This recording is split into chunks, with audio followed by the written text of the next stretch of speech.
Mister चिन्मय कमलापुरकर, जो engineer जो change हुए शेफ में एंड शेफ कम न्यूट्रिशन में। आज हम जानेंगे उनकी जर्नी, कैसे वो शेफ बने और फिर शेफ से कैसे वो न्यूट्रिशन बने और कितने लोगों को वो हेल्दी रेसिपी के बारे में बता रहे हैं जो हेल्दी लाइफस्टाइल को प्रमोट कर रहा है। तो चलिए बात करते हैं उनसे। हरिओम चिन्मय, कैसे हो आप? एकदम मस्त हूँ, आप कैसे हैं? मैं भी बहुत ठीक हूँ और थैंक यू सो मच, आपने आपका टाइम दिया और मुझे यहाँ बुलाया। अच्छा, आप मुझे एक बात बताइए, आपकी जर्नी एज ए न्यूट्रिशन शुरू कैसे हुई? क्या आप बचपन से ही न्यूट्रिशन बनना चाहते थे या फिर चेंज हुआ? और इंजीनियर हैं आप, तो इंजीनियर कैसे शेफ बना और शेफ कैसे न्यूट्रिशन बना? प्लीज बताइए। बचपन में तो कोई ऐसे सोचता नहीं है कि मैं बड़ा होके ये बनूंगा वो बनूंगा, मगर it's fun to cook. Around जब मैं कॉलेज के एज में था तो तब से मुझे कुक करना बहुत बहुत पसंद है और it was always like a distressing thing for me कि जब भी आप कुक करते हैं तो मुझे हमेशा मज़ा आता था। और एकदम छोटे उम्र की बात करें अगर 12 इयर्स 13 इयर्स, तो प्याज या फिर एक आध दो टमाटर तो हम ऐसे भी काट लेते हैं घर में। तो एक थोड़ा सा अंदाजा तो हमेशा हर किसी को होता है। अगर इंजीनियरिंग की और उससे इसमें ट्रांजिशन की बात करें तो देखिए, इंडिया में अगर आपको कुछ नहीं सूझता तो आप इंजीनियर बन ही जाते हैं। मतलब आप ऐसी कई सारी स्टोरीज आपको मिलेंगी। तो मतलब आप इंजीनियर बनना ही चाहते थे? हाँ, मतलब I wasn't clear, so I thought या लेट्स गो फॉर इंजीनियरिंग। उसके बाद न्यूट्रिशन और इसका जो इंटरेस्ट था वो मेनली मुझे योगा से आया। अराउंड कैसे होता है कि I have always struggled with little bit of stress, so वहाँ से मुझे योगा में इंटरेस्ट आया। एंड योगा की एक स्पेशल चीज़ होती है कि आप सिर्फ पोस्चर्स करोगे, आप सिर्फ मेडिटेशन करोगे, that is not enough. Nutrition उसका एक बहुत बड़ा हिस्सा होता है। आप क्या खाते हो, कैसे खाते हो, कितना खाते हो, ये सब मैटर करता है। तो फूड और उससे योगा, सो ये दोनों चीजें कंजॉइन हो गई। इसीलिए आपका पैशन डेवलप हुआ कि हाँ, चलो भाई अब योग हाँ, करके हो गया, समझा कि क्या खाना चाहिए। लोग जो कुछ भी भर रहे, इंटेक कर रहे अपने बॉडी में, उनको नहीं पता कि क्या है। एंड योग, इन्होंने बहुत एक अच्छी बात कही कि योग में जैसे सब लोग आसन पे ही ध्यान दे रहे हैं कि कैसे पोस्चर करना चाहिए, ये आसन हो गया, वो आसन, अब गुलांडी मारनी है, so that is not a योग। आप अपनी हर एक चीज को बराबर से समझो, दैट इज योग। योग giving a clear mind, clear vision कि हम क्या अपने लाइफ में चाहते हैं, बराबर? Yes, see, I am a trained yoga teacher from state of Maharashtra. So, जब हमने योगा में सीखते हैं तो कुछ चीज़ें आपको समझनी ज़रूरी है कि आप योगा में कभी भी लोग क्या सोचते हैं, योग को एक्सरसाइज की तरह देखना शुरू कर देते हैं। You are not doing an exercise, you are retaining a posture, और वो पोस्चर में आपको आपकी बॉडी की टेंसिलिटी बढ़ानी है। आपकी जो मसल की जो स्ट्रेंथ होती है वो उससे बढ़ती है, नॉट साइज। सो कुछ फर्क होते हैं उसमें, बट इन जनरल योग में आपको बहुत सारे अदर एस्पेक्ट्स ऑफ लाइफ भी देखने को मिलते हैं। So it's a very interesting thing if anybody is interested. तो सेकंड क्वेश्चन आपसे ये है कि आप रहे हो यूके में, तो वैसे इंडियन फूड को कैसे लोग वहां पर देखते हैं? और योगा जहां तक हमें पता है कि सारे विश्व भर में है, तो आपने कोई ऐसा चीज देखा यूके में कि जो कि योग से रिलेटेड हो और लोग इंडियन कल्चर के प्रति ज्यादा जागरूक हो रहे हैं कंपेयर टू हमारे इंडियंस? क्योंकि हमें हमेशा एक बात देखी है, जब तक हमारी चीजें दूसरे ना करें हमें उसकी वैल्यू नहीं होती है। तो आपने यूके में ऐसा कोई चीज नोटिस किया, एक्सपीरियंस किया, जो कि as in yoga, as in health, Indian nutrition जो बोलते हैं, आयुर्वेदा जो हमारा बोलता है, कुछ उसके बारे में बताइए।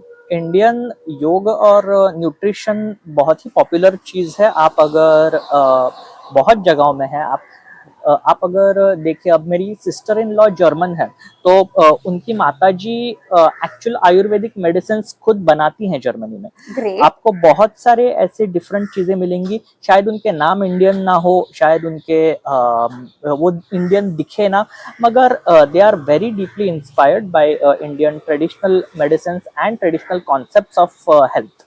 आप जब एक्सपीरियंस के बारे में बात करते हैं तो मेरा कॉलेज में एक एक्सपीरियंस था। रूममेट था मेरा, ब्रिटिश था वो लड़का, और पहली बार हमने पाव भाजी बनाई थी वहां पे, मैंने अरे पाव भाजी बनाई थी, हमने का मतलब मैंने ही बनाया था, बाकी दोस्त तो ऐसे ही बैठे थे। मगर पूरा बना के हो गया सब, हम खाने को बैठ गए और ये लड़का भी आ गया ऊपर से, तो बोला वो, अरे स्मेल तो बहुत अच्छी आ रही है। तो टिपिकल इंडियन होते हैं हम, आओ आओ आओ, बैठो बैठो बैठो, खाओ खाओ खाओ। तो वी ऑफर्ड हिम पाव भाजी एज वेल। थोड़ा खाया, बहुत अच्छा है, बहुत अच्छा है, बहुत अच्छा है। फिर थोड़ी देर बाद मेरे कान में आके बोला, थोड़ा तीखा है, मेरे से और नहीं होगा। तो उनकी खाने की आदतें थोड़ी सी अलग होती हैं, मगर हमारा फूड जितना डाइवर्स होता है उतना उनका कई बार नहीं होता, क्लाइमेट की वजह से नहीं होता, वेदर की वजह से नहीं होता। मगर उनके फूड की कुछ स्पेशलिटीज होती हैं, जैसे हमारे फूड की कुछ स्पेशलिटीज होती हैं। तो यूके में हालांकि पिछले कुछ सालों में इंडियन फूड बहुत पॉपुलर हुआ है। आप अगर देखेंगे तो यूके की नेशनल डिश आजकल बटर चिकन को कहते हैं, वो तो इंडियन डिश है। तो ऐसी बहुत सारी चीजें हैं कि जो बाहर के देशों में इंडिया से गई है, और इन जनरल इंडिया का कुलिनरी हिस्ट्री बहुत खूबसूरत है। I do understand and I do agree completely कि हमारा जो डिश है वो बाहर ज्यादा पॉपुलर है कंपेयर टू इंडिया में, तो है ही, लेकिन बाहर कुछ ज्यादा पॉपुलर है। और आप मुझे बताइए कि आपको, ये मैं देख रही हूँ बहुत सारे प्लांट लगे हैं और आप प्लांट बेस्ड न्यूट्रिशन को बहुत ज्यादा प्रमोट करते हैं, तो आप उसके बारे में कुछ बताइए हमारी ऑडियंस को कि प्लांट बेस्ड न्यूट्रिशन क्या होता है और हम उसे घर में कैसे आसानी से कुछ चीजों से इस्तेमाल कर सकते हैं, या फिर कैसे उसको उगाए, क्योंकि बहुत ज्यादा हैंकी फैंकी सब लोग नहीं कर सकते। तो आप बहुत ही सिंपल तरीके से बताइए कि प्लांट बेस्ड न्यूट्रिशन है क्या। तो आप अगर देखेंगे प्लांट बेस्ड डाइट, ये बस एक इंग्लिश वर्ड हो गया। At the end of the day आप पुराने जमाने से भी देखेंगे तो बहुत सारे अलग टाइप्स के वेजिटेबल्स, अलग अलग टाइप्स के सब्जियां, फ्रूट्स हम खाते रहे हैं। तो ये कोई नई बात नहीं होती। आप जितना डाइवर्स खाएंगे उतना इम्पोर्टेंट होता है। अब डाइवर्स क्या है? डाइवर्स क्या है, आप को एक छोटा सा एग्जांपल देता हूँ। अब हम अभी महाराष्ट्र में हैं, तो महाराष्ट्र में एक चीज है जो रिसेंटली बहुत पॉपुलर हुई है, जिसे कहते हैं रान भाजी। रान भाजी जी। रान भाजी मतलब क्या होता है? रान का मतलब होता है जंगल, भाजी का मतलब होता है सब्जी। तो ये सब्जियां ट्राइबल कम्युनिटीज में बहुत ही पुराने जमाने से लोग खाते आए हैं और इन्हें उगाया नहीं जा सकता। तो यानी you have to go into forest और आपको कलेक्ट करना पड़ता है ये सब्जियां, और कलेक्ट करके वो इन सब्जियों से फूड बनाते हैं। तो ये अपने आप उगती है? जी जी, और ये आपके आजू बाजू भी उगती हैं। लेकिन हमें कैसे पता चलेगा कि कौन सी भाजी खाने जैसी है, कौन सी जंगली है? अभी रिसेंटली कल्याण में पब्लिक स्कूल में इसका एक महोत्सव भी हुआ था। यानी कि वो खुद फार्मर्स आते हैं, ट्राइबल कम्युनिटी से लोग आते हैं, वो आपको सब्जियां कैसी हैं, उसे कैसे बनाते हैं, उसका इस्तेमाल क्या है, उसके बेनिफिट्स क्या है, सब बताते हैं। Oh great. और उसके साथ आपको बेचने के लिए अवेलेबल भी करके देते हैं। अच्छा, मतलब हम उनसे लेके यहाँ सेल कर सकते हैं? वो सेल करने आते हैं, हम उनसे परचेस करके खा सकते हैं। अच्छा। इसके अलावा आपको इन जनरल महाराष्ट्र में रिसेंटली जो बड़े सिटीज हैं, पुणे हो गया, नासिक हो गया, मुंबई हो गया, तो इन सिटीज में स्टेशन के पास में ट्राइबल वुमेन देखने को मिलेंगी दोपहर के समय में। ग्रैंडमास होती हैं यूजुअली, और ये दादियां कुछ ज्यादा नहीं, 2 या 3 प्रकार की अलग सी सब्जियां रखे हुए बैठी होती हैं। उनको बस पूछेंगे अगर आप ये रान भाजी है तो आपको बताएंगे। तो अब ये होता क्या है, ये आपके आजू बाजू उगने वाली सीजनल वेजिटेबल्स होती हैं। अच्छा। वो एक सीजन के हिसाब से हर वेजिटेबल्स अलग अलग ग्रो होते जाते हैं। तो ये जो रान भाजी है, जैसे कि इसको खाने से, अभी ये तो हम समझ गए कि अपने आप उगती है, लेकिन इसे खाने से हमारे बॉडी में क्या फायदा होता है, हम इसे क्यों खाए? आपके बॉडी को क्या फायदा है? देखिए, आप सारा न्यूट्रिशन सिर्फ पालक या मेथी से नहीं पा सकते। exactly. आप जितना वैरायटी में खाएंगे उतना आपको वैरिड न्यूट्रिशन मिलता है। एक छोटी सी बात आपको कहता हूँ, लोग A2 मिल्क के लिए बहुत सारा पैसा देके खरीदते हैं। A2 milk what? A2 milk का मतलब होता है जो गाय होती है उसका चारा भी कौन सा होता है वो डिसाइड किया जाता है। यानी कि उसको बहुत ही डाइवर्स और अच्छे क्वालिटी का चारा दिया जाता है, तो उससे जो दूध निकलता है उसमें न्यूट्रिशनल वैल्यू बहुत हाई होता है। तो आपको नॉर्मल दूध अगर एक 80 रुपए लीटर में वगैरह मिलेगा, तो A2 मिल्क उसके डबल भाव में मिलेगा। तो ऐसा है कि एक गाय है जर्सी गाय जो बहुत फेमस, अभी बता रहे हैं कि 180 रुपए उसका लीटर दूध है, वो ऐसा क्या वो यही चारा खाती है? हाँ, तो उसे रान भाजा खिलाए जाते हैं। ऐसे अच्छा। इंडिया में हर जगह में मिलते हैं। हर लोकल कम्युनिटीज और ट्राइबल कम्युनिटीज की अपनी कुछ वैरायटीज होती हैं। ये जब इन्हें खिलाया जाता है तो दूध का न्यूट्रिशनल वैल्यू बढ़ता है। तो आप सोचिए, आप जिसके लिए इतना डबल पैसा दे रहे हैं वो आपको 30 और 20 रुपए में ऑलरेडी नेचर में अवेलेबल है, और आपको सिंपल इंटरनेट सर्चेस पे इंडियन कितनी सारी वेबसाइट्स है उस पे इजीली मिल जाएगा। जैसे 2-4 वेबसाइट का नाम बताओगे हमारे ऑडियंस को कि एटलीस्ट, और इवन मुझे भी नहीं पता है। जी जरूर, जस्ट गूगल कीजिए ranbhaja.com या फिर कोई भी रान भाजी इतना कीवर्ड डालिए। अभी जितनी मुझे पता है 150 के आसपास तो सिर्फ महाराष्ट्र स्टेट में है, तो आप सोच सकते हैं कितनी डाइवर्सिटी ऑलरेडी है अपने कंट्री में। 150 महाराष्ट्र में ये जंगली भाजी है सीजनल, Yes. जो कि हम अवेलेबल यहाँ वहां से हो जाती है। यस। Great. इसके और दूसरे बेनिफिट्स क्या होते हैं कि आपको डिफरेंट विटामिन की जरूरत होती है। आप कई लोग देखो मेडिसिन लेते हैं, गोलियां लेते हैं अलग अलग टाइप की। ये गोलियों का जो इसेंस होता है, मेडिसिन होता है, वो किससे बनता है? वो इन सब्जियों से बनता है। इन डिफरेंट नेचुरल एलिमेंट्स को कॉन्सेंट्रेट करके बनता है। जब आप इन्हीं सब्जियों को कंज्यूम करते हैं तो आपको भी वही बेनिफिट्स मिल रहे हैं। मतलब आप बता रहे हैं जैसे कि नैसर्गिक उपचार एक टर्म्स है कि हमें प्रकृति से ही सब कुछ मिलता है, हमें दवाई खाने की जरूरत नहीं है। तो विटामिन की दवा खाने से बेटर है ये भाजी सारी खाओ। तो विटामिन के लिए कौन सी ऐसी भाजी है जो नॉर्मली अवेलेबल है हमारे यहाँ, जो ज्यादा कॉस्टली ना हो, सब कोई अफोर्ड कर पाए, ऐसी कौन सी भाजी है? आप अब इस रीजन में अगर कहें तो आपको कुरडू करके एक सब्जी होती है, टाकड़ा। यस, कुरडू करके एक सब्जी होती है। उसका स्वाद थोड़ा सा पालक जैसा ही होता है, बहुत स्वीट होता है। अच्छा। टाकड़ा करके एक सब्जी होती है। टाकड़ा। यस। Okay. उसके गोल पत्ते होते हैं। उसके अलावा आपको बहुत सारी दूसरी भी मिलेंगी। आपको भुई आवड़ा करके एक सब्जी है जो शायद हम अभी देख सकते हैं, मेरे गार्डन में ही उगती है बहुत सारी सब्जियां। भुई आवड़ा। यस। उसको खाने से क्या होता है? भुई आवड़ा खाने से आपके लिवर के इश्यूज कम होते हैं। अच्छा, यूजुअली तो थोड़ा आप मुझे ये पार्सल करके दें। जी जी। यूजुअली ये सब्जियां जो होती हैं वो थोड़े थोड़े क्वांटिटीज में ही लोग खाते हैं। उसके बाद दूसरी सब्जी बनाते हैं। तो हमारे यहाँ कैसे होता है, लोग किसी चीज को सुपर फूड एज्यूम कर लेते हैं कि भाई पालक से मिलता है ना, तो रोज पालक ही खाओ। ऐसे नहीं होता। आप आज ये खाओ, कल दूसरा खाओ, परसों तीसरा खाओ। आप जब ऐसे स्विच करते रहते हो और ये वैरायटी में रखते हो, तब आपको हर चीज के बेनिफिट्स मिलते हैं और किसी चीज का प्रॉब्लम नहीं होता। एक कॉन्सेप्ट है जापानीज इकिगाई करके कि आप अपनी जो प्लेट्स है वो कलरफुल रखते हैं। तो आप मतलब यहाँ से सब कुछ माइंड से ही है। हम जितनी कलरफुल वेजिटेबल्स रखेंगे उतने हमारे बॉडी में जो प्रोटीन्स, विटामिन्स है, वो तो कुछ उस बारे में, उस कॉन्सेप्ट में हमें और कुछ बताएंगे आप? अच्छा, इसमें एक और इंटरेस्टिंग चीज मैं आपको बताता हूँ। कलरफुल वेजिटेबल्स के बारे में आपने बताया। लोगों को कई बार क्या लगता है न्यूट्रिशनल फूड है, मतलब वो उसका स्वाद कैसे होगा, क्या होगा। आप उसको बनाने की सही विधि सीख लो। कैसे होता है, इतने सालों से हम लोग कोई चीज खा रहे हैं, टेस्टी नहीं होगी तो हम खाएंगे नहीं भाई। उसकी बनाने की एक विधि होती है।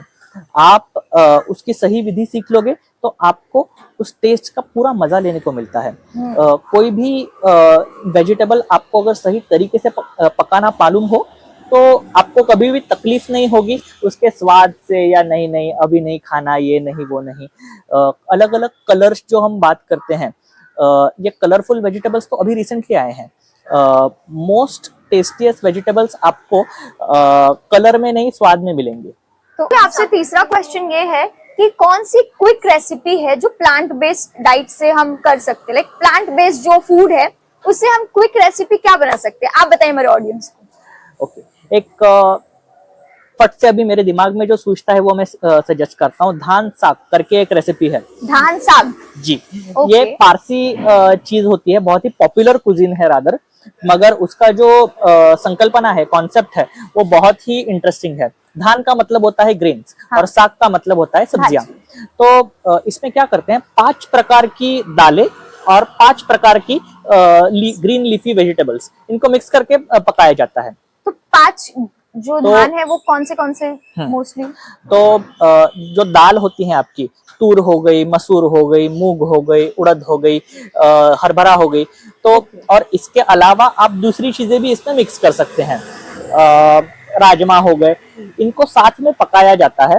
पूरा पकाने के बाद आपको जो कुछ भी मसाला आपको पसंद है, आपकी तीखापन या फिर टेस्ट के हिसाब से आप मसाला ऑयल में फ्राई करें और इसमें तड़का डाल दें।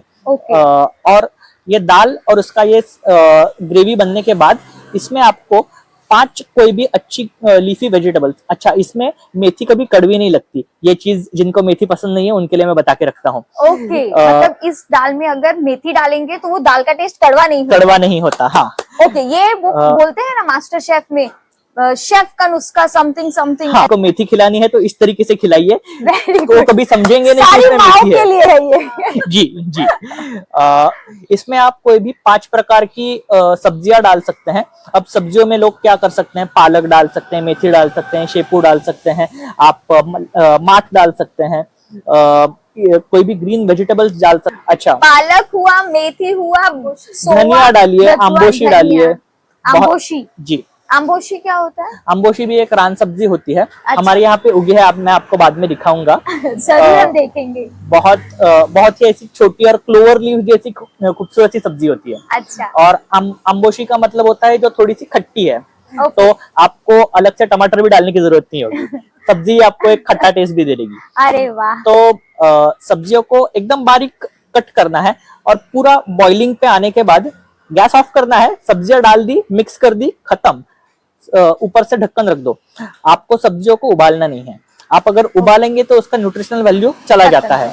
तो इसमें कैसे होता है, दाल उनका जो कोई भी, देखिए ग्रीन वेजिटेबल का सब्जियों की टेस्ट थोड़ी सी स्ट्रांग होती है और दाल थोड़ी सी माइल्ड होती है, तो वो सब टेस्ट को छुपा देती है। तो जिस किसी को भी सब्जियां खाने में प्रॉब्लम है वो दाल में मिक्स करके सब्जियां खाएं, बहुत ही खूबसूरत टेस्ट आती है। ये जो धान सब्जी आपने बताई बहुत ही ऐसा सुन के टेस्टी टेस्टी लग रहा है, लेकिन क्या हमारी बॉडी में कौन से विटामिन को पूरा करती है?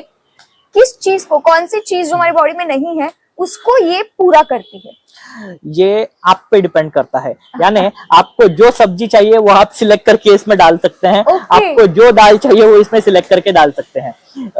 आपको कैसे होता है, जनरली कुछ दालों की स्वाद किसी को पसंद नहीं। कुछ लोग कहते हैं कि राजमा बहुत ही गैसी है, छोले बहुत ही गैसी हैं, इस चीज की तकलीफ होती है, तो आपको हर चीज थोड़े थोड़े इसमें बस मिक्स करनी है। तो फिर आपको किसी भी एक चीज से ज्यादा तकलीफ नहीं होगी।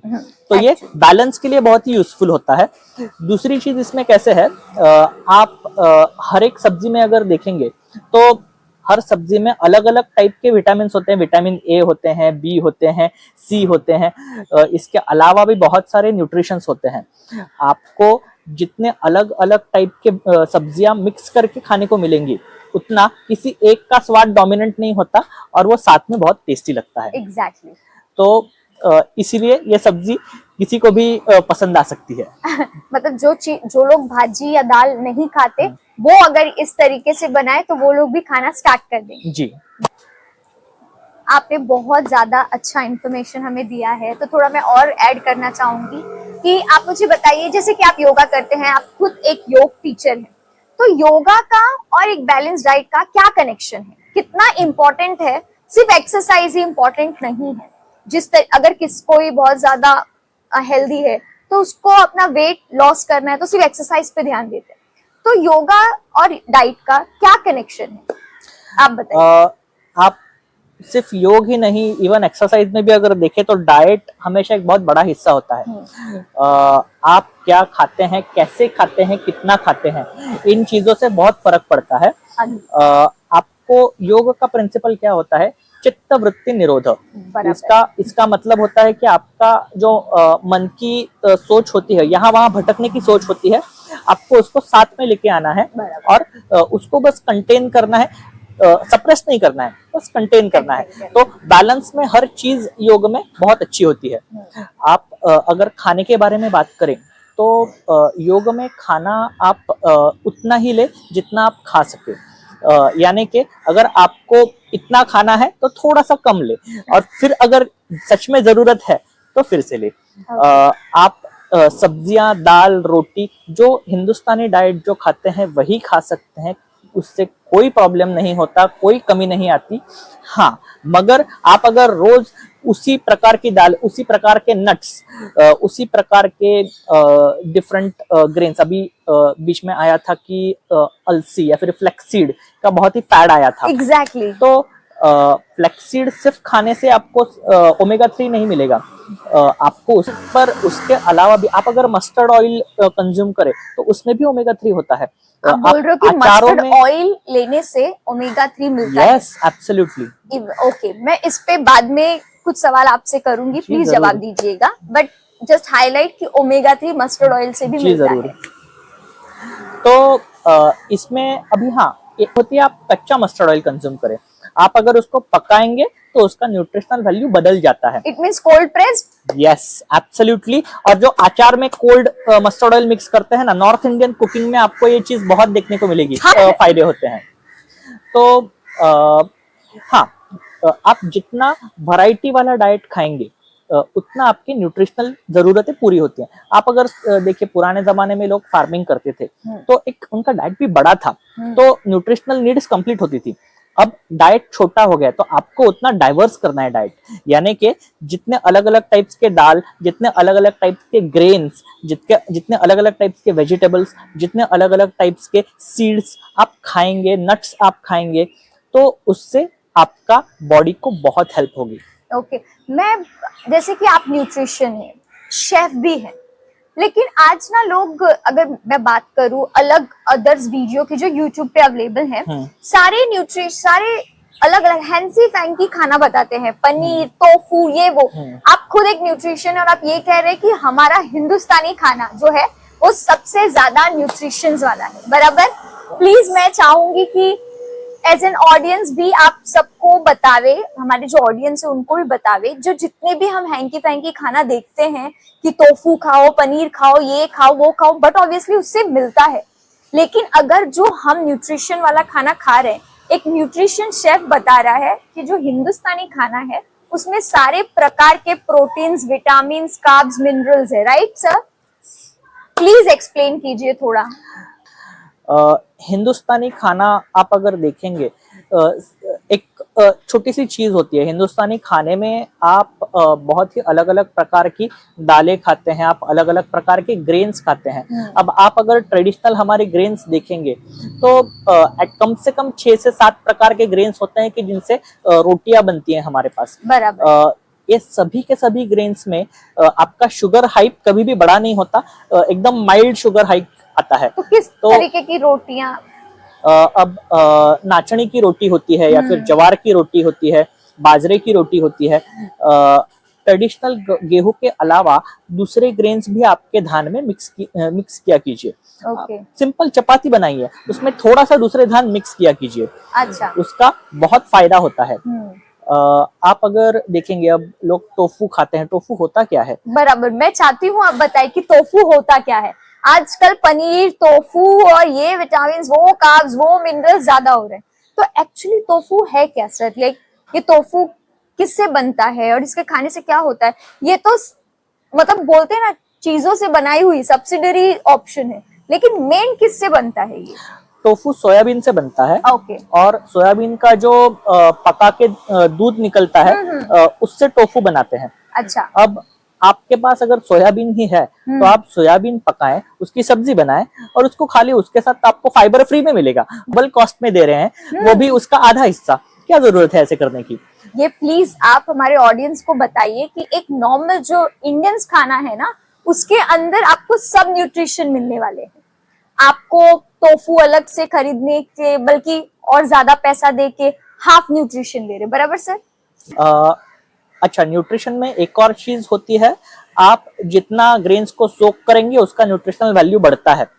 आप कभी भी किसी चीज को जितना सोक करते हैं उसका बैक्टीरियल एक्टिविटी बढ़ता है, उसमें गुड बैक्टीरिया तैयार होते हैं। तो आप कभी भी आप अगर दाल बना रहे हैं, सब्जी बना रहे हैं, किसी भी चीज के अगर स्प्राउट्स बना रहे हैं, तो उसे सोक कीजिए। सोक करने से उसका न्यूट्रिशनल वैल्यू दुगना तिगना हो जाता है। अच्छा। तो इंडियन फूड में आपको बहुत अलग अलग टाइप के न्यूट्रिशंस मिलेंगे। और हाँ, इसमें एक और चीज है, हर बाहर वाली चीज खराब होती है ऐसे नहीं, मगर फैड पे कभी आंखें बंद करके विश्वास ना रखें।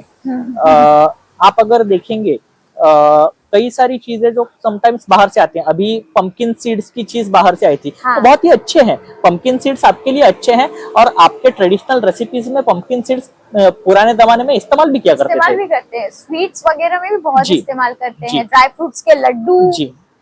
तो हर बाहर से आने वाली चीज खराब नहीं खराब। होती, मगर खुली आंखों से आपको देखना जरूरी होता है। मतलब अंधा विश्वास ना करें। Yes yes. नेक्स्ट क्वेश्चन मेरा ये है कि मैं देख रही हूँ यहाँ पर आपके घर में आजू बाजू पूरी तरीके से ग्रीनरी है, तो आपको गार्डनिंग का भी पैशन है, जी। तो आप बिलीव करते हैं कि जो खुद से हम ग्रो करते हैं हर्ब्स या फ्रूट्स, उसमें ज्यादा न्यूट्रिशन होता है, ऐसा आप बिलीव करते हैं क्या? न्यूट्रिशन तो डेफिनेटली होता है। आपके आंखों के सामने ग्रो किए हुए सब्जी में आपको गारंटीड पता होता है कि उसमें कोई मिलावट नहीं है, Exactly. गटर का पानी नहीं है, पेस्टिसाइड्स नहीं है। आप अगर देखेंगे आजकल वेजिटेबल्स कहाँ से आते हैं, कैसे आते हैं, कैसे आते हैं? आपको गारंटी नहीं होती। और देखिए, भगवान की कृपा से मेरे पास थोड़ी बहुत जगह थी, तो मैंने वेजिटेबल गार्डनिंग शुरू आपके कर पास दी। भगवान की दुआ से बहुत जगह है। तो इवन आपके पास अगर बालकनी भी होगी, गमले भी होंगे, तो उसमें भी आप उगा सकते हैं। Okay. होम गार्डनिंग आजकल एक बहुत ही पॉपुलर ट्रेंड है। Exactly. और रादर मैं कहूंगा कि आप बालकनी में करेंगे तो ज्यादा अच्छा पड़ेगा, क्योंकि यहाँ पे तो हमें कीड़े होंगे, चूहे होंगे, इनका सोचना होगा। बालकनी में तो वो कोई प्रॉब्लम ही नहीं है। आपके पास मिट्टी में और कोई भी प्रॉब्लम नहीं होगा। तो आप सिंपल चीजें, धनिया डालें या फिर मेथी के सीड्स डालें, आप कड़ी पत्ते का पेड़ लगा सकते हैं, ओवा रहता है, अजवाइन का पेड़ लगा सकते हैं। अजवाइन के पत्तों की चटनी बहुत खूबसूरत लगती है। आप मुझे खिलाइए। जी जरूर जरूर। बहुत सारे ऑप्शंस होते हैं कि जो हम घर में कुछ मेहनत लिए बिना उगा सकते हैं। उगा सकते हैं। और अच्छा, अड़ू करके एक सब्जी होती है, उसकी भी सब्जी बहुत अच्छी होती है। ये जो ये जो सब्जियां होती है, ये घर में उगाई जाने वाली सब्जियां होती है। आपका हफ्ते का खर्चा भी कम हो जाता है। तो बराबर। ये एक चीज मिडिल क्लास के लिए बहुत ही यूजफुल होती है, होम गार्डनिंग। और आपको गारंटीड पता होता है कि भाई ठीक है, हफ्ते में एक बार तो जो खा रहा हूँ वो अच्छा है, सेफ है, क्लीन है। दूसरी चीज इसमें कैसे होती है, आप कहीं भी जाएं, पेड़ों के पास जाए, तो आपको एक मेंटली तो बहुत अच्छा लगता ही है, हमेशा ही लगता है। तो गार्डनिंग के दूसरे फायदे तो बहुत सारे हैं। एग्जैक्टली। मगर व्यू भी अच्छे आते हैं, जी, हमारे जी, वीडियोस जी। भी इसलिए अच्छे से शूट हो रहे हैं। Thank you. जी जी। अच्छा, ये जो पीछे जो देख रहे हैं आप, इसे मलबेरी कहते हैं। ये जो पेड़ है ना, यहाँ सिल्क वर्म्स की फार्मिंग मलबेरी के पेड़ पे होती है। किसकी? सिल्क वर्म्स की। Oh seriously? जी जी जी। ये जो पीछे लगे हैं सारे मलबेरी के पेड़ हैं। अच्छा। और ये भी आपके पास छोटी जगह होगी, गमला भी होगा, थोड़ा बड़ा गमला लगेगा शायद, मगर उसमें भी उगा सकते हैं। मलबेरी के जो पत्ते होते हैं, उसका स्वाद बहुत ही अच्छा होता है। मतलब इन पत्तों का स्वाद बहुत अच्छा जी है। जी जी। कवले पत्ते जो होते हैं इनके, वो मलबेरीज, ब्लैक बेरीज, जी, राइट? जी। जो 120 रुपीज के थोड़े से आते हैं डब्बे में, इतना सा मिलता है। आता है।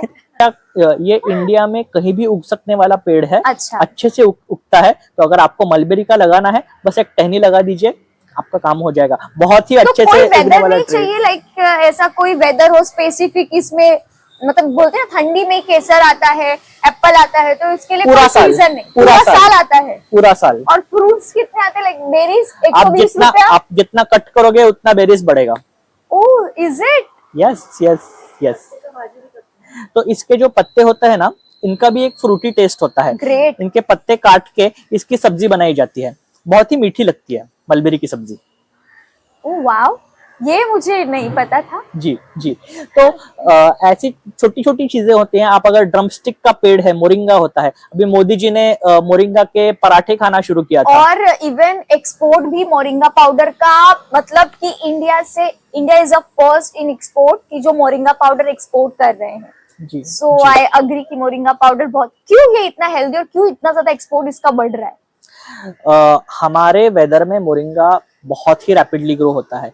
ये पेड़ के ज्यादा कोई दुश्मन नहीं होते, ज्यादा कीड़े नहीं लगते, ज्यादा प्रॉब्लम नहीं होते। Okay. तो ये पेड़ फटाफट से बढ़ते हैं, बहुत अच्छा न्यूट्रिशन देते हैं, बहुत ही सस्ते होते हैं और कोई भी उगा सकता है। तो आपके पास छोटा सा गमला भी हो तो उसमें भी आप मोरिंगा बढ़ा सकते हैं। तो क्या बात, ये बहुत ही ज्यादा इंफॉर्मेटिव था कि मोरिंगा जो है क्यों इसलिए एक्सपोर्ट हो रहा है, क्योंकि इसमें ज्यादा से ज्यादा, इसमें कम खर्चा है, ज्यादा कीड़े नहीं लगते और ये कहीं भी उग सकता है, ऑल सीजनल है, राइट? जी जी कोई भी सीजन में कहीं जी। भी उग सकता है। ग्रेट, जी। Thank you. आप अगर देखेंगे ये तो थोड़े से बड़े पेड़ हो गए, मगर छोटे छोटे पेड़ जो होते हैं, छोटे छोटे सब्जियां जो होती हैं, वो भी आप अपने गार्डन में ऐसे ही उगा सकते हैं। अब मेरे गार्डन में भुई आम ला करके एक रान भाजी होती है, वो अपने आप आती है। आपको बस उसका ऊपर का टहनी तोड़ के काटना है, खत्म, पका के हो गया। तो वाव। नीचे से पेड़ उगता रहेगा और आपको तो नेचर आपको बहुत सारे अच्छे अच्छे ऑप्शंस देता है आपको। अच्छा, और ये सब चीजें आपको YouTube पे भी मिल सकती हैं, इनके रेसिपीज, इनके कैसे पहचाने, उनका कैसे इस्तेमाल करें, ये सब आपको अवेलेबल होता है। Okay. तो नेचर आपको सब भर भर के देता है, आपको बस देते नहीं है। इस्तेमाल करना सीखना चाहिए। बराबर। आप आपके रूटीन में कोई ऐसी 3 चीजें बताइए जो हर कोई फॉलो कर सकता है और जो इजीली अवेलेबल हो, ऐसी न्यूट्रिशन वाली चीजें। एक चीज जो मैं करता हूँ, हमारे यहाँ माइक्रोप्लास्टिक्स की एक प्रॉब्लम दिन ब दिन बढ़ती जा रही है, इंडिया में कचरा बहुत बढ़ रहा है। तो मैं हमेशा कॉपर की बोतल से पानी पीता हूँ। It helps with maintaining your electrolytic balance as well as आपको प्लास्टिक की बोतल से जो माइक्रोप्लास्टिक जाते हैं वो कम होता है, अवॉइड होता है। उसी के साथ टेफ्लॉन भी मैं कुकिंग के लिए अवॉइड करता हूँ। टेफ्लॉन क्या है? टेफ्लॉन यानी कि आपको काले कोटिंग वाले बर्तन मिलेंगे जो नॉन स्टिक के बर्तन होते हैं, तो वो अवॉइड करता हूँ। क्योंकि देखिए, थोड़ा सा ऑयल खाइए, अच्छा ऑयल खाइए, कुछ नहीं होगा टेफ्लॉन से। यस, एब्सोल्युटली, कोल्ड प्रेस खाइए, टेफ्लॉन से जो खराब चीजें जाएंगी उससे वो बहुत ही बेहतर होगा। इवन टेफ्लॉन का सब्स्टिट्यूट बोलूं तो लकड़ी के जो बर्तन या मिट्टी के जो बर्तन हैं, आपको अगर ज्यादा मेहनत ना भी लेनी हो, स्टेनलेस स्टील के बर्तन इस्तेमाल करें, मगर टेफ्लॉन अवॉइड कीजिए, आपके लिए खराब होता है। अच्छा, इसके अलावा एक और चीज जो मैं करता हूँ, दूध या फिर छाछ लेता हूँ। हमारा हिंदुस्तानी डाइट अगर हम देखें तो हमें बहुत सारा मसाले खाने की आदत होती है। तो हमारे गट बैक्टीरियाज होते हैं वो कम होते हैं, इसीलिए इंडियंस को हमेशा ब्लोटेड स्टमक, गैसी इश्यूज ये सब होता है। तो आप रेगुलरली मिल्क और छाछ कंज्यूम किया कीजिए। वो आप एक तो आपको प्रोटीन में भी हेल्प करेगा और दूसरा आपकी स्टमक के पॉजिटिव बैक्टीरियाज को हमेशा मेंटेन रखेगा। तो ये दूसरी हैबिट है जो मैं यूजुअली फॉलो करता हूँ। और तीसरी चीज होती है वो है मेडिटेशन। मुझे जब कभी भी एक प्राइवेट टाइम मिले, 5 मिनट्स का टाइम मिले, तो I try to meditate with my peace. आपको जो अपना अंदर का पीस होता है उसको हील करने के लिए भी एक दिन में थोड़ा वक्त देना जरूरी होता है। लेकिन मेडिटेशन में लोगों को धारणा है सांसों पर ध्यान देना है, सांसों पर ध्यान देना है। बहुत लोग मेडिटेशन करना चाहते हैं लेकिन उन्हें पता ही नहीं कि कैसे मेडिटेशन होता है। आप उन लोगों के लिए क्या बोलना चाहेंगे कि कैसे वो स्टार्ट करें एटलीस्ट इनिशियल स्टेज पे? 5 मिनट का वक्त उनके पास होगा ही होगा, लेकिन उन्हें नहीं पता कि करना क्या। आंखें बंद करेंगे, पता नहीं कौन से 10 सवाल नाचने लगेंगे। तो उनके लिए आप क्या कहना चाहेंगे कि कैसे मेडिटेट करें, कैसे 5 मिनट में अपनी अंतर ध्यान को वो जागृत करें? मेडिटेशन का मतलब होता है, देखिए, हमारा मन एक छोटे बच्चे जैसा होता है। आपको उससे कोई भी चीज फोर्स नहीं करनी होती, यहाँ भागेगा वहां भागेगा, आपको बस प्यार से उसे वापस लाना होता है। आप मेडिटेशन की जो मेन चीज कर रहे हो वो ये है कि मन यहाँ वहां भाग रहा होता है, आप बस शांत उस जगह पे बैठ जाते हो। हाँ ठीक है, कोई बात नहीं, मुझे फिर से सांस पे ध्यान देना है। आपको अपने आप को फॉरगिव करना सीखना होगा, अपनी मिस्टेक्स को फॉरगिव करना सीखना होगा। आप जितनी बार इसे प्रैक्टिस करते हैं उतनी बार आपका रेजिलियंस बढ़ता जाता है, आपकी मेंटल स्ट्रेंथ बढ़ती जाती है। It is a form of mental exercise, it increases your strength. आप एक छोटा सा एक चीज मैं आपको बताता हूँ। जो बहुत ही यूजफुल होता है और 5 मिनट में किया जा सकता है। प्लीज बताइए। आप कभी भी जब मेडिटेट करते हैं तो खुद को इमेजिन कीजिए कि आप एक नदिया के किनारे बैठे हैं और आने वाले थॉट्स को बहती हुई नदिया में जाते हुए देख रहे हैं। Great example. जी, तो आप हर एक थॉट को आने दीजिए, थोड़ा देर आपके सामने आएगा और फिर आगे बह जाएगा।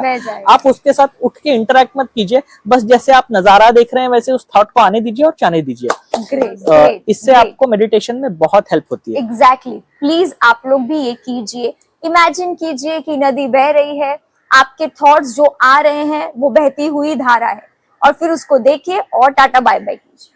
Am I right? ग्रेट। जैसे आपसे नेक्स्ट क्वेश्चन ये है कि बहुत लोग हेल्थ कॉन्शियस बनना चाहते हैं, लेकिन उनको खुद वो कंफ्यूज्ड है, मैं क्या शुरू करूं, क्या खाऊं, क्या पीऊं, कैसे अपने बैलेंस को, मतलब अपने एक्सरसाइज को मेंटेन करूं, अपने डाइट को मेंटेन करूं, बहुत कंफ्यूजन चलती है। तो आप उन लोगों को क्या सलाह देना चाहेंगे, कैसे शुरू करें? उसके बाद तो वो ग्रो कर जाएंगे, लेकिन शुरू कैसे करें? सबसे बेसिक पहले ये शुरू कीजिए कि अपने डाइट पे ध्यान दीजिए। आप इस पे ध्यान मत दीजिए कि आप जो पॉपुलर फूड है वो खा रहे हैं या नहीं खा रहे हैं। आप इस पे ध्यान दीजिए कि आप कितना खा रहे हैं। पहले अगर पूरी थाली भर के खा रहे हैं तो 2 चम्मच कम कीजिए। अगर आप ज्यादा मसालेदार खा रहे हैं तो मसाला थोड़ा कम कीजिए। आप हमेशा जो खाते हैं, घर का जो खाना खाते हैं वैसे ही खाइए, मगर उसको सही क्वांटिटी में खाइए। किसी भी चीज को कट मत कीजिए। देखिए कैसे होता है, लोग फ्राइड स्टफ पूरा निकालना है, मुझे ये करना है, हफ्ते बाद फिर वो नहीं अब मुझसे रहा नहीं जा रहा। एक भजिया खाइए, कोई बात नहीं, एक भजिया तो चल जाएगी ना। वो है ना, get 1% better every day. Exactly. तो कंट्रोल में कोई भी चीज थोड़ा थोड़ा करते हैं तो आपको उसके मैक्सिमम बेनिफिट्स मिलते हैं। कभी भी ओवरडू करने के लिए मत जाइए। डाइट से शुरू कीजिए। और आप कभी भी अगर योग कर रहे हैं तो इस चीज पे ध्यान दीजिए कि ये ध्यान मत दीजिए कि कौन कितना स्ट्रेच हो रहा है, क्या हो रहा है, कितनी बार रिपीटेशन कर रहे हैं। आप इस पे ध्यान दीजिए कि आपके मसल्स पे सही जगह पे, अगर आप पुल कर रहे हैं तो सही जगह पे स्ट्रेन आ रहा है या प्रेशर आ रहा है क्या, इस पे ध्यान दीजिए।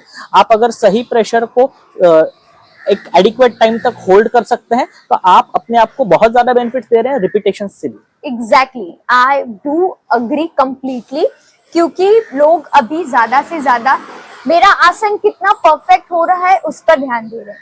वो मत ध्यान दीजिए, बल्कि आप ये कोशिश कीजिए कि जितना आपकी बॉडी अलाउ कर रही है, आप जितना स्ट्रेच कर रहे हैं, उसका उस बॉडी पार्ट्स पे सही प्रेशर जा रहा है, तो वो आपके लिए बेनिफिट है। आपसे मेरा आखिरी क्वेश्चन ये होगा कि फाइनली आप मुझे बताइए कि माइंडफुल ईटिंग क्या होती है, कि किस तरीके से लोग एक माइंडफुल तरीके से खाएं, तब वो अपनी बैलेंस, सब कुछ बैलेंस कर पाएंगे, उनकी डाइट हो, उनका एक्सरसाइज हो या उनकी लाइफस्टाइल हो। आप बताइए।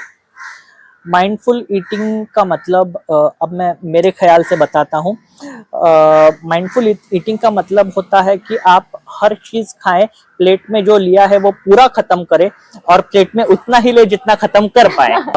आप जो कुछ भी खा रहे हैं उसमें और कुछ थोड़ी बहुत चीजें मैं ऐड करूंगा। शुगर रहेगी, सॉल्ट रहेगा, ऑयल रहेगा, इसको एक बैलेंस मिले। आप सर्टन क्वांटिटी से ज्यादा अगर इन्हें करेंगे तो आपको इनके डाइवर्स इफेक्ट्स मिलेंगे। शुगर तो पर्सनली मैं कहूंगा कि अवॉइड ही कीजिए जितना कर पाए। शुगर का सब्स्टिट्यूट्स क्या कहोगे? गुड़ इस्तेमाल कीजिए। आप अगर किशमिश इस्तेमाल करते हैं खाने में तो शुगर कम डालने की जरूरत पड़ती है। तो स्वीट्स कभी भी बनाएंगे तो ऐसी चीजें इस्तेमाल करें। काजू अगर इस्तेमाल करते हैं तो काजू में अपनी मिठास होती है। तो ऐसी चीजें इस्तेमाल करें कि जिनसे आपको शुगर की जरूरत ही कम पड़ेगी। और सॉल्ट के लिए आप खाना पकाने के बाद अगर ऊपर से सॉल्ट डालेंगे तो हमेशा की क्वांटिटी से थोड़ा सा सॉल्ट कम डालने की जरूरत पड़ती है। पुराने जमाने में लोग यही किया करते थे। हमें आदत लगा दी है कि नहीं, हर चीज में, हर स्टेप में सॉल्ट डालना है, ऐसी कोई जरूरत नहीं होती। आप एंड में थोड़ा सा सॉल्ट डालिए, कोई फर्क नहीं पड़ता। ओके, ग्रेट जी। Thank you so much Chinmay, आपसे मिलके बहुत अच्छा लगा। इतनी सारी नॉलेज आपसे मिली, इतने को मिला। लोग जो हैंकी फैंकी खाने को इतना सब कुछ बता रहे हैं, आपने बड़ी सिंपल वे में बताया कि क्या है। हमारा भारतीय खाना ही सबसे ज्यादा टेस्टी है, सबसे ज्यादा एनर्जी वाला है, और राइट, और कैसे हम अपनी प्लांट बेस्ड डाइट को कैसे मेंटेन कर सकते हैं और खाने को किस तरीके से खा सकते हैं, कितने क्वांटिटी में लीजिए। अगर कंफ्यूजन है कि अपनी डाइट को बैलेंस करें तो उसके लिए हम कितने क्वांटिटी में और क्या क्या खा सकते हैं। अगर आपको वेट लॉस करना है तो आप सोचोगे कि एक ही बार में सब कुछ कट कर दूं, तो नहीं। Get 1% better every day. आप थोड़ा थोड़ा पोर्शन में उसे कम कीजिए। भज्जी की तलब लगी है तो एक ही भज्जी खाए। हम आदत के गुलाम होते हैं, तो अपनी आदतों को संभालिए, बराबर। जी, जैसे अपनी अपनी आदत संभालेंगे, हम अपने आप ही अपने सब कुछ करने लगेंगे, अपनी डाइट को बैलेंस करने लगेंगे, हम खाना अच्छा खाने के लगेंगे, हम एक्सरसाइज बराबर करने लगेंगे, और मेडिटेशन जो यहाँ वहां जाता है उसे हम सही कर पाएंगे। थैंक यू सो मच चिन्मय जी, आपने आपका वक्त दिया, हमें इनवाइट किया और इतनी वैल्यूएबल इंफॉर्मेशन हमारे साथ शेयर की। एंड प्लीज आप बोल दीजिए मेरे चैनल को लाइक शेयर सब्सक्राइब करें। So please definitely do like share subscribe and comment. मिलते हैं नेक्स्ट एपिसोड में। हरिओम। इसके अलावा और दूसरे भी खाने अरे मस्टर्ड ऑयल से भी ओमेगा 3 मिलते हैं। ये है चिन्मय जी का गार्डन। आप अगर देखें तो ये इसे भुई आमला कहते हैं। भुई आमला जी, इसके जो नीचे ये जो ऐसे फल जैसे आते हैं ना, हाँ। इससे इसे आमला कहते हैं। तो ओके। भुई आमला, आप अगर यहाँ से भी इसको तोड़ लो और काट के सब्जी बनाओ, ओके। नीचे से और कई सारे शूट्स आते हैं। ओके। ये सब्जी आपको कम से कम 4 से 5 महीने तक अवेलेबल होगी, बारिश के स्टार्टिंग से अराउंड सर्दियाँ आने तक। ओके। अजवाइन, हाँ। ओके। देख रहे हैं अजवाइन का पौधा है। ओके। अब अजवाइन की पत्ती होती है, उसकी भजिया बहुत अच्छी लगती है। बेसन में थोड़ा सा मिक्स करके आप अगर उसको फ्राई करें तो उसकी भजिया बहुत अच्छी बनती है। उसकी चटनी भी बहुत टेस्टी लगती है। अजवाइन ओरेगानो के फैमिली का ट्री होता है। तो ओके। आप अगर टमाटर के साथ इसकी चटनी बनाएं तो उसका टेस्ट बहुत ही अच्छा आता है। क्या बात है। इवन आप सुखा के पास्ता में भी इस्तेमाल कर सकते हैं अजवाइन को। जी। ग्रेट। अड़ू कहते हैं। ओके। महाराष्ट्रियन और एक कर्नाटकी, इवन गुजराती कल्चर में इसका बहुत इस्तेमाल किया जाता है। इसके ये पानी में बढ़ता है, आपको बस स्टिल वाटर में लगाना है इसको। कीचड़ में लगाए, घर के सारा कचरा अड़ू को डाला जाता है हमेशा। अरे! यानी कि आपके कांदे के छिलके, जो कोई भी किचन वेस्ट होता है वो इसको डाला जाता है। इससे इसको बहुत अच्छे से ग्रोथ मिलती है और हर 15 दिन के बाद इसको काट के इस्तेमाल किया जा सकता है। अरे वाह, इसी की भज्जी बनती है क्या? इसकी भी भाजी बनती है, इसकी दाल में डाल के सब्जी बनती है जो बहुत टेस्टी लगती है। इसे कहते हैं अम्बुशी। ओके। ये एक बहुत ही खट्टी सब्जी होती है। लोग अगर इसको सिर्फ ऐसे ही बनाना चाहते हैं तो धनिए के साथ मिक्स करके बनाएं। ओके। या फिर आप दाल में भी कट करके इस्तेमाल कर सकते हैं। Oh great. खट्टा और टैंगी बहुत ही अच्छा टेस्ट आता है इससे। अरे वाह।